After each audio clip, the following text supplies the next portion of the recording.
commence par moi-même. Je prie que ta parole éternelle soit comme un signe sur nos mains et comme une marque sur nos fronts.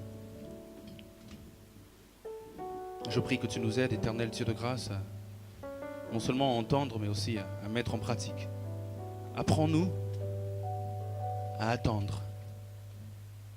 Apprends-nous, ô Dieu, à te faire confiance, même dans le processus. Apprends-nous ce soir. Révèle-nous tes mystères. Puisse le ciel être ouvert. Fais-nous du bien, Père. Transforme-nous. Que ton esprit, derrière ta parole, puisse créer en nous les dispositions qu'il faut. Imprimer en nous le modèle qu'il faut. Je te prie, Père, au nom de Jésus-Christ. Véhicule ta grande science, Père. En ton nom, j'ai ainsi prié et par le Saint-Esprit. Amen. Tu peux m'aider à acclamer Dieu?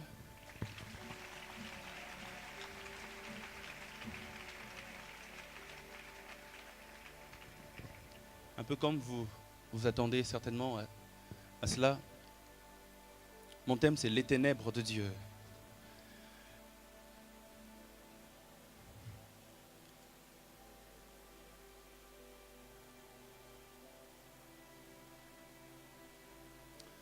Avant d'aller plus loin et de commencer, j'aimerais dire deux choses.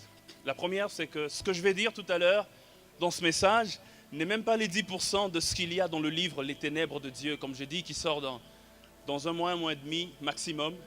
C'est même pas les 10% de ce qu'il y a dedans. Alors je vous encouragerais de prendre ce message juste comme un apéritif, parce que je pense que bientôt, on va manger. La deuxième des choses que j'aimerais dire, c'est que je ne serai pas très long et je pense que ça ne sert à rien de l'être ce soir, car celui qui vient après moi est plus grand que moi. Et quand quelqu'un comme lui va prêcher, mieux vaut que toutes les autres bouches parlent, soit peu, soit pas.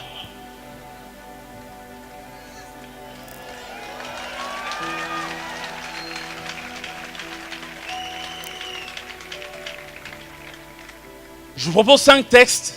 Et je vous demande de me donner 30 minutes à peu près. Prêtez-moi votre attention, ce n'est qu'un prêt. Je vous promets qu'à la fin, je vous la rendrai. Exode chapitre 20, verset 21.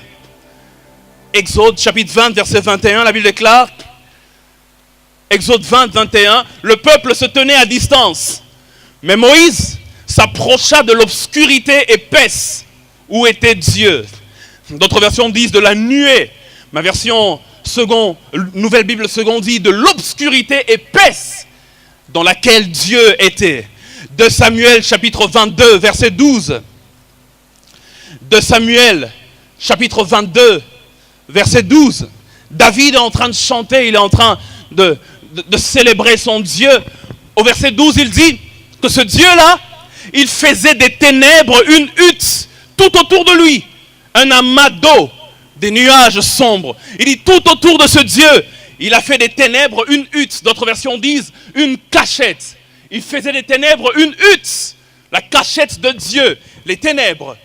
1 Roi chapitre 8, verset 12. 1 Roi chapitre 8, verset 12. Le fils de David, Salomon, lors de la dédicace du temple, la Bible déclare, alors Salomon dit, le Seigneur a dit qu'il demeurerait dans l'obscurité. Le Seigneur a dit qu'il habiterait dans les ténèbres. Psaume chapitre 97, verset 1 à 2. Psaume 97, verset 1 à 2.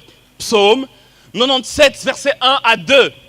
La parole de Dieu dit, c'est le Seigneur Yahvé qui est roi. Que la terre soit dans l'allégresse. Que la multitude des îles se réjouissent. La nuée et l'obscurité épaisse l'entourent. D'autres versions disent, les ténèbres et l'obscurité l'entourent. Ésaïe chapitre 45, verset 7, partie A. Ésaïe chapitre 45, verset 7, partie A. La Bible déclare, c'est Dieu qui parle, il dit, je façonne la lumière et je crée les ténèbres. Pour ceux qui écrivent, on ne va pas lire, mais j'aimerais que vous ajoutiez 2 textes. Le premier, c'est Ésaïe, chapitre 53, versets 1 à 10. Le deuxième, qui sera notre conclusion, Romains, chapitre 8, versets 28 à 29. C'est quoi les ténèbres?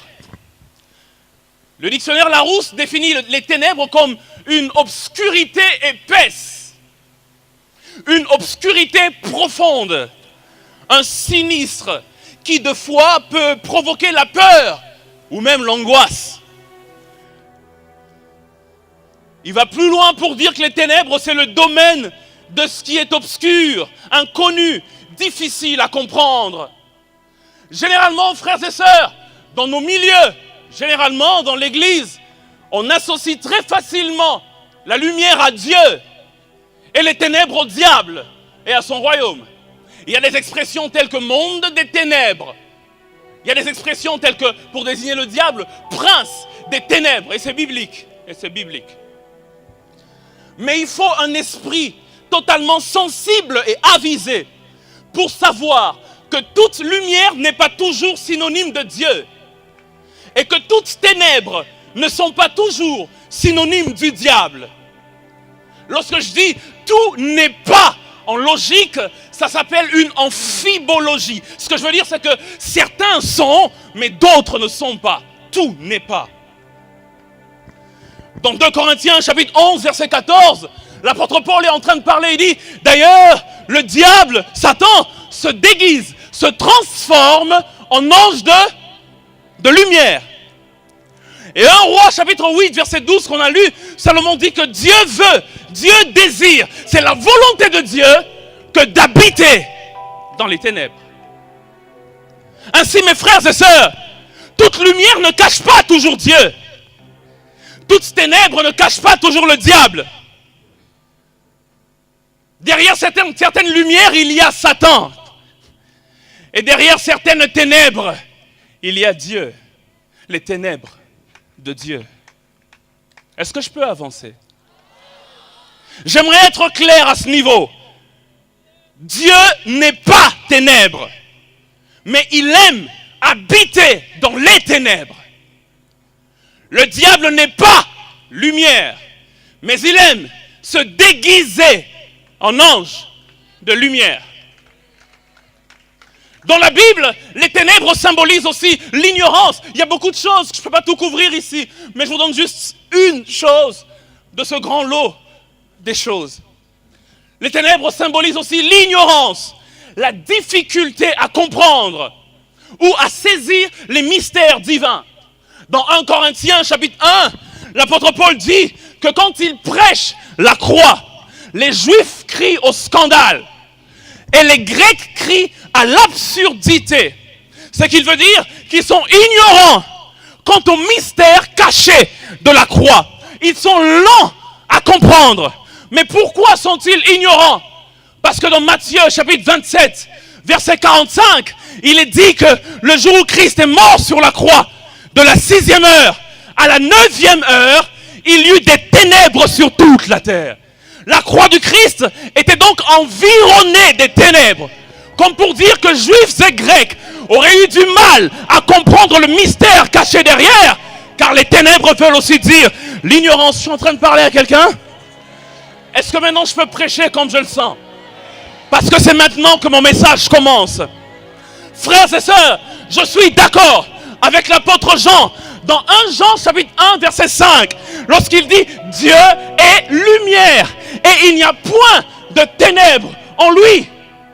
Je suis d'accord avec Jean, mais comment ça se fait que le Dieu qui est lumière, Exode et 2 Samuel disent qu'il a fait des ténèbres sa demeure, sa cachette, son habitation? Comment ça se fait que le Dieu qui est lumière, un roi dit de lui qu'il aime habiter dans les ténèbres? Il aime ça. Comment ça se fait que le Dieu qui est lumière, il dit de lui-même, n'attribuez pas les ténèbres au diable. Ce n'est pas une invention du diable. Lui-même dit, je forme la lumière et je crée les ténèbres. Psaume chapitre 97, verset 2. La Bible déclare, Dieu règne. Que les îles se réjouissent. Dieu règne. Que la terre entière soit dans l'allégresse. Le Dieu qui règne, la Bible déclare, autour de lui, l'obscurité et les ténèbres l'environnent. C'est pas moi qui le dis, c'est vos Bibles. Psaume 97, verset 2. Dieu règne. Mais les ténèbres et l'obscurité l'environnent. Dieu n'est pas ténèbres, il est lumière. Et en lui, il n'y a point de ténèbres. Mais tout autour de lui, il y a des ténèbres. Je vais le répéter. Dieu n'est pas ténèbres, il est lumière. En lui, il n'y a point de ténèbres. Mais tout autour de lui, la Bible déclare, les ténèbres font quoi? L'environnent. C'est là que l'inspiration m'est venue. Je me suis dit, si les ténèbres l'environnent, il est lumière. Il n'y a point de ténèbres en lui. Mais autour de lui, il y a des ténèbres. Alors si les ténèbres l'environnent, moi qui de nature est ennemi de Dieu, moi qui de nature je suis ennemi de Dieu, parce qu'étant né d'Adam, descendant d'Adam, je suis loin de Dieu, loin de sa face, loin de sa gloire.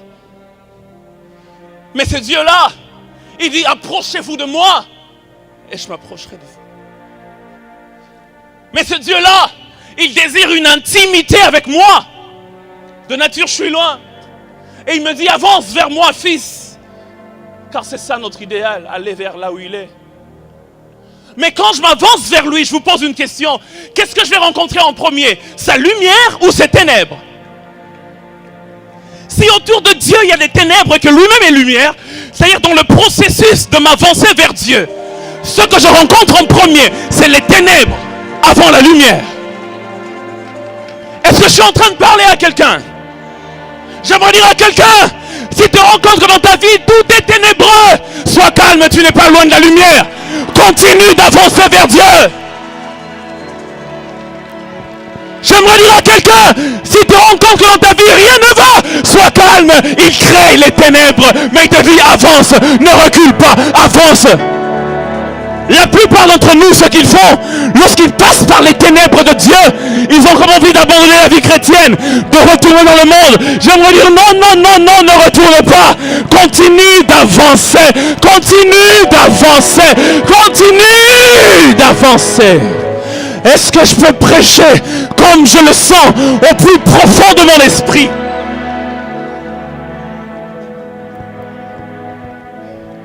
Autour de lui, il y a des ténèbres. Ces ténèbres-là, c'est quoi? C'est un processus qui emmène vers la grandeur. Avant l'élévation, les ténèbres de l'élévation. Avant la bénédiction, il est possible que tu passes par des ténèbres. Ces ténèbres, c'est quoi? C'est un temps de préparation avant l'exposition. Dis à ton voisin, avant que Dieu ne t'expose, il te prépare. C'est ça les ténèbres.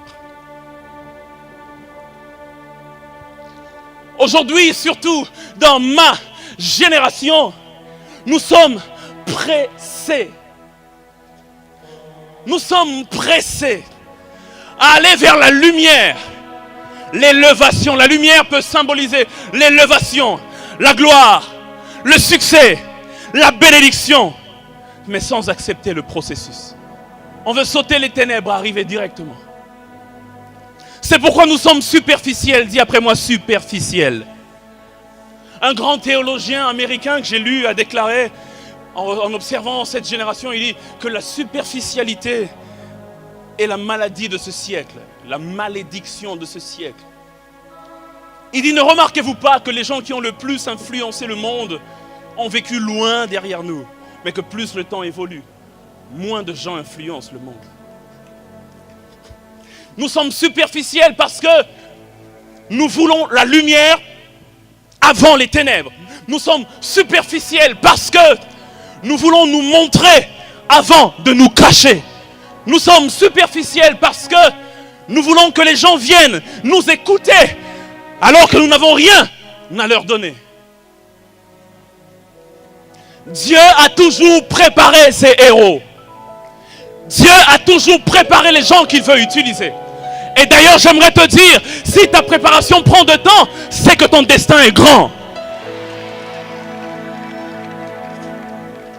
À l'âge de 17 ans, Joseph a eu des rêves qu'il serait le plus grand dans sa famille et que son père, sa mère et ses frères se prosterneraient. Mais il ne savait pas qu'avant qu'il atteigne cela, il y aurait 13 ans des ténèbres. 13 ans où il a été trahi par ses frères. Oui, dans les ténèbres, il y a la trahison des proches. 13 ans où il a eu un faux témoignage de la part de la femme de Potiphar. Oui, dans les ténèbres, ça arrive. Quand Dieu te prépare à quelque chose. On veut tous être pasteur Roland Dallot, mais s'il se tient ici pour vous raconter ce par quoi il est passé, pour devenir ce qu'il est devenu, je pense qu'on renoncerait à vouloir être comme lui. Les ténèbres, c'est le passage obligé. 13 ans durant lesquels Joseph a même connu la prison. Moïse, à 40 ans, l'envie de sauver le peuple était déjà dans son cœur.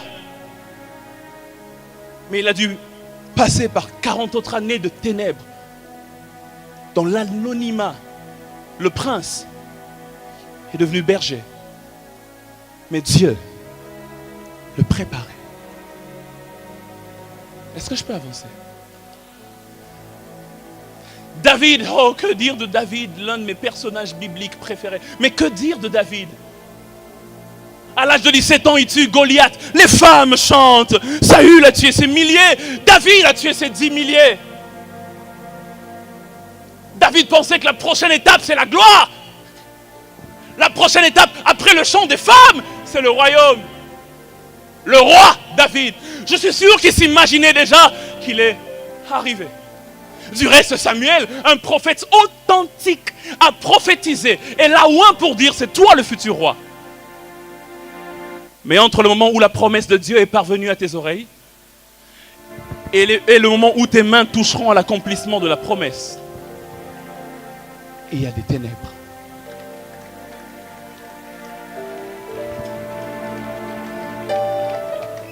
Dieu a appris plusieurs choses à David. David a perdu sa femme, la fille de Saül qu'on lui avait donnée lorsqu'il est parti en vagabondage. Ou lorsqu'il est parti errant, fouillant l'épée de Saül, sa femme n'était plus avec lui. Il a perdu sa femme. Deuxièmement, il a perdu un ami très cher dans les moments de préparation. Jonathan. Pour certaines personnes, ténèbres de Dieu veut dire que tu perdras des gens. Tu as perdu qui? Ton père, ta mère, un frère, un ami? Ça fait partie du processus.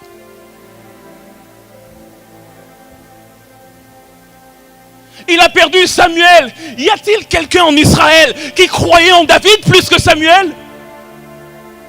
C'est l'homme qui a entendu Dieu. C'est l'homme qui l'a oint. Samuel est mort. David a dû apprendre à faire le fou pour sauver sa vie, le futur roi. David a dû apprendre. Un jour, il se réveille et dit, Wallahi, Saül va me tuer un jour. L'homme qui a reçu la promesse. David a appris à pleurer avant de se réjouir. David a perdu quoi encore? Il a même perdu sa dignité. Que dire de Jésus? À l'âge de 12 ans, c'est comme si à l'âge de 12 ans, on est en train de voir quelques promesses du futur Messie. Mais après, on le revoit à 30 ans. 18 ans de ténèbres. Les théologiens disent que durant ces 18 ans, il a perdu Joseph. Joseph était mort. C'est pourquoi dans le reste des évangiles, on dit ta mère et tes frères, on ne cite jamais son père adoptif.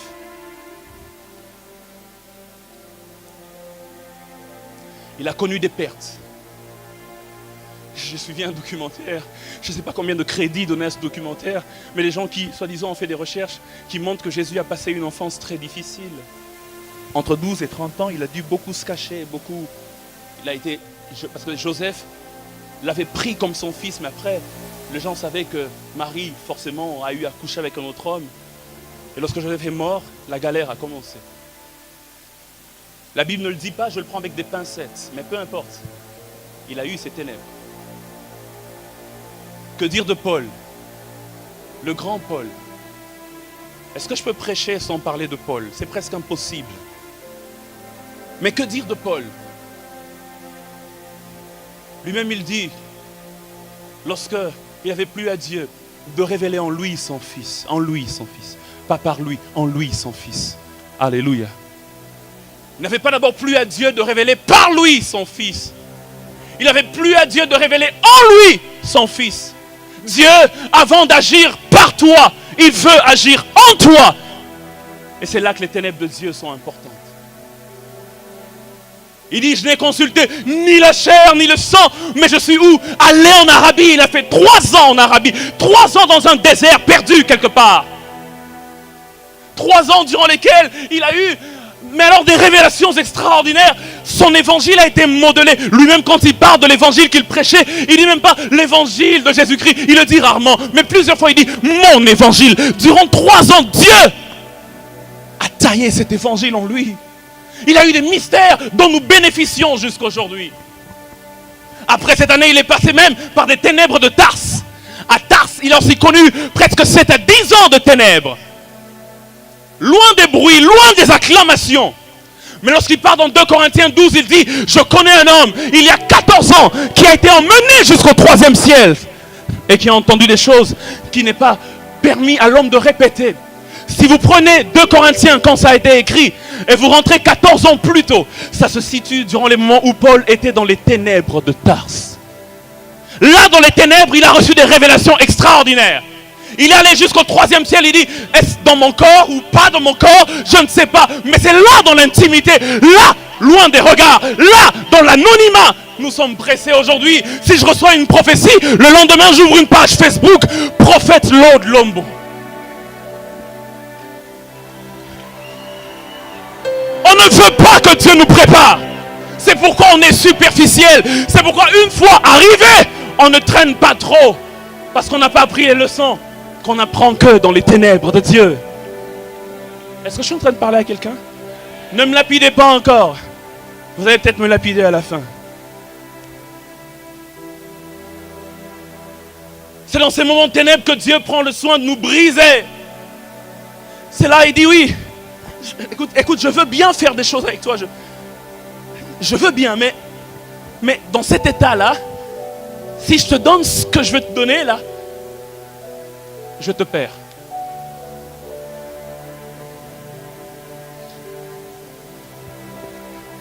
Un jour, celui qui est certainement l'un de mes prédicateurs préférés parlait. C'est le pasteur Roland, bien sûr. C'était un thème assez bizarre. Il parlait des choses qui plaisent à Dieu. Ésaïe 53. La Bible déclare, écoutez bien, qui a cru ce qui nous était annoncé? Le bras du Seigneur, pour qui s'est-il dévoilé? D'autres versions disent, qui a reconnu la main de l'Éternel? Qui a reconnu la main de l'Éternel? Personne n'a reconnu la main de l'Éternel. Il s'était levé devant lui comme un rejeton, comme une racine qui sort d'une terre assoiffée. Il n'avait ni apparence ni éclat pour que nous le regardions, et son aspect n'avait rien pour nous attirer. Écoutez, méprisé et abandonné des hommes, hommes de douleur, tout ça, la main de l'Éternel était derrière. Mais qui a reconnu? Méprisé et abandonné des hommes, hommes de douleur et habitué à la souffrance, semblable à celui de qui on détourne le regard. Il était méprisé. Nous ne l'avons pas estimé. Nous ne l'avons pas estimé. En fait, c'est nos souffrances qu'il a portées. C'est de nos douleurs qu'il s'est chargé. Lui est passé par des moments sombres. Mais c'était pour que nous soyons bénis. Quand Dieu te fait passer par les ténèbres, alors s'accomplit ce que Paul a dit. La mort agit en nous, afin que la vie agisse en vous.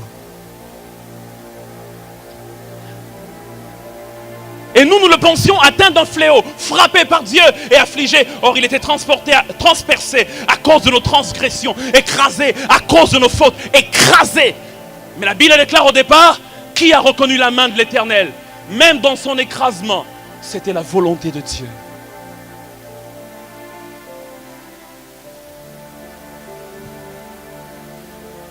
Verset 6 dit, nous étions tous errants, comme du petit bétail, chacun suivait sa propre voie, et le Seigneur a fait venir sur lui notre faute à nous tous, maltraités, affligés. Dieu voulait ça. Seigneur, c'est toi qui voulais ça. Maltraité, affligé. Il n'a pas ouvert la bouche, semblable au mouton qu'on mène à l'abattoir, à une brebis muette devant ceux qui l'attendent. Il n'a pas ouvert la bouche. Il a été pris par la violence et le jugement. Dans sa génération, qui s'est soucié de ce qu'il était exclu de la terre des vivants à cause des transgressions de mon peuple, qui ont été un fléau pour lui. On a mis sa tombe parmi les méchants, son sépulcre avec celui du riche, bien qu'il n'ait pas commis de violence et qu'il n'y ait pas eu de tromperie dans sa bouche. Écoutez le verset 10, le Seigneur a voulu l'écraser par la souffrance. D'autres versions disent, il a plu à l'Éternel de le briser par la souffrance. Mais Seigneur, pourquoi ça te plaît qu'il soit maltraité, écrasé, ignoré? Mais Dieu le préparait à ce qu'il devienne roi des rois et seigneur des seigneurs. Mais avant ça, il a connu ces ténèbres. J'aimerais dire à quelqu'un, tiens bon, ça fait partie du processus.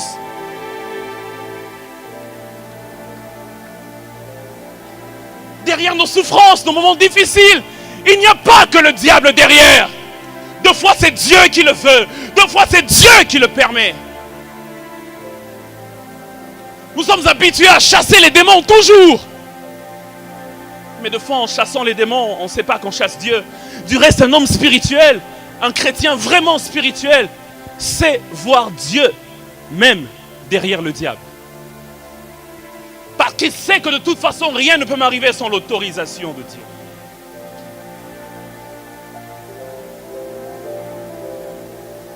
Il le brise.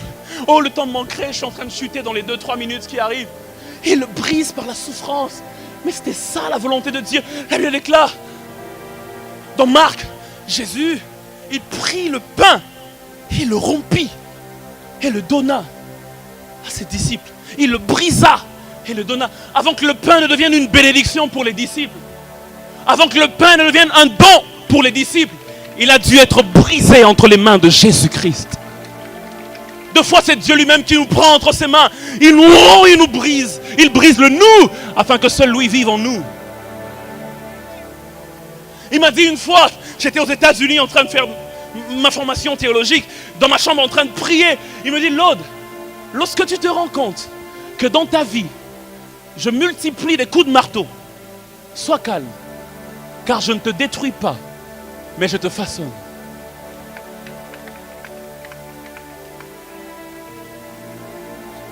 Un jour, je méditais sur David, je vois qu'il est loin, il a tué Goliath. Je dis, mais Seigneur, pourquoi n'as-tu pas permis que David devienne directement roi à la place de Saül? En ce moment-là, Saül était devenu fou et insensé. Et Dieu me répond, il dit, Lode, un David immature et non brisé est aussi dangereux qu'un Saül fou et insensé. Est-ce que je parle à quelqu'un?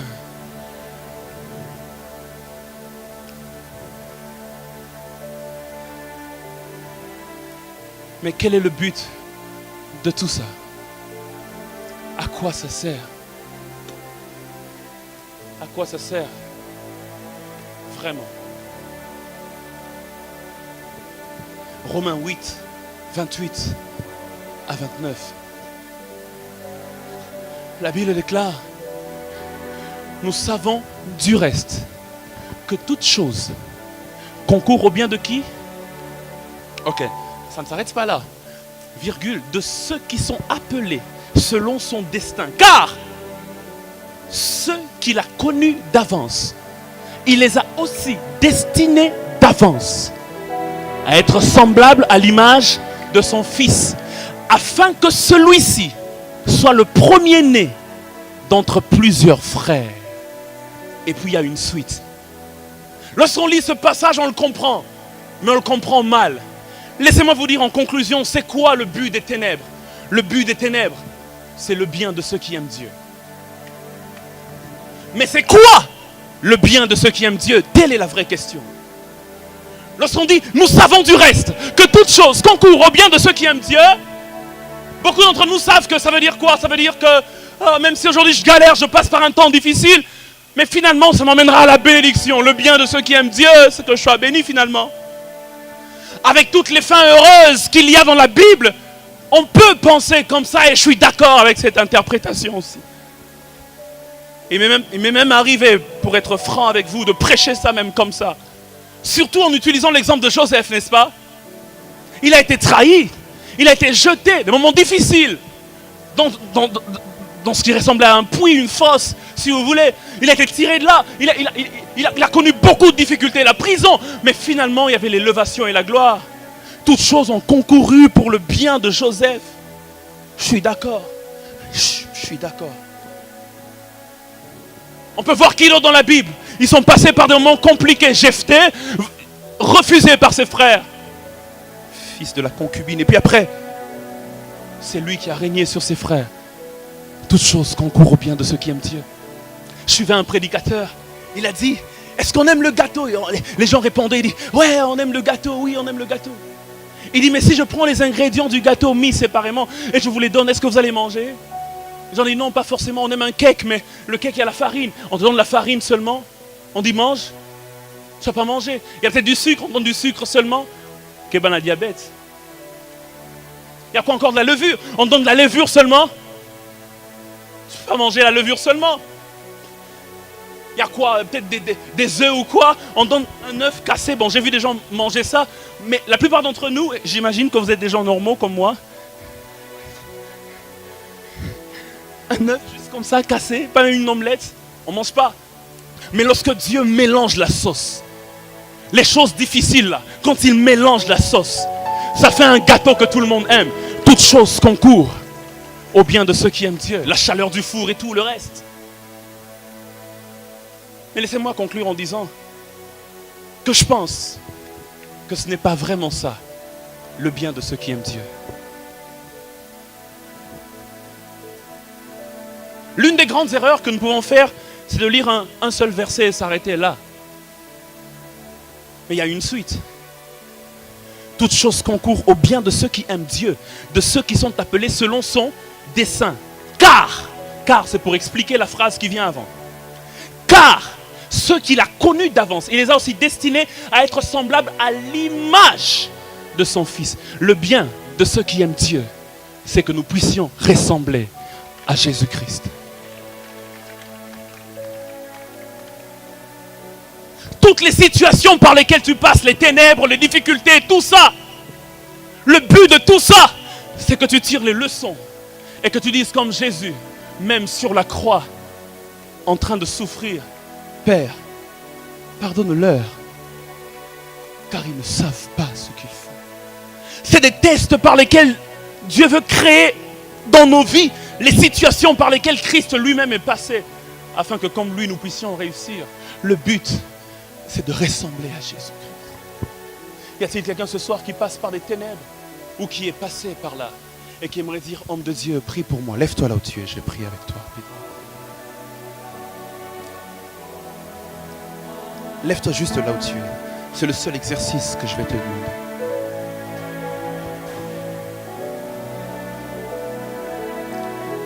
Seigneur, merci. Avant d'atteindre ta lumière, le processus, c'est les ténèbres. Seigneur, je te prie ce soir, pour eux ainsi que pour moi-même, malgré tout ce que nous avons connu, imprime en nous l'image de Jésus, jour après jour, de plus en plus. Seigneur, de plus en plus. Nous voulons être moins nous et être plus lui. Nous voulons être moins nous et être plus lui. Comme Jean-Baptiste disait, qu'il décroisse afin que Jésus-Christ puisse croître. Afin que nous arrivions à ce qui est peut-être l'idéal de la vie chrétienne. Galates 2, 20. Ce n'est plus moi qui vis, mais c'est Jésus-Christ qui vit en moi. Au nom de Jésus.